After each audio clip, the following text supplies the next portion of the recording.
चीन में पहले पांडा फेस्टिवल में बड़ी तादाद में सैयाह खिंचे चले आए। फेस्टिवल में 33 पांडास को लाया गया।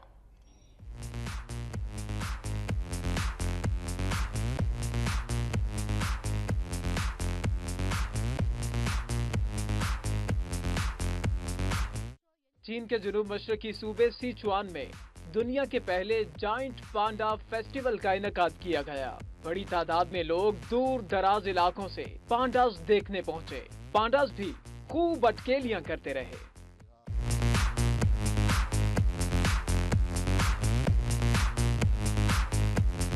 फेस्टिवल में 33 पांडास को लाया गया है, जबकि शहर में 165 पांडास मौजूद हैं। फेस्टिवल में न सिर्फ पांडास मौजूद हैं, बल्कि फेस पेंटिंग समेत दीगर सरगर्मियां भी जारी हैं। फेस्टिवल का मकसद लोगों में पांडास के हवाले से शऊर को उजागर करना है, क्योंकि दुनिया भर में एक बार फिर पांडास की नस्ल में तेजी से इजाफा हो रहा है।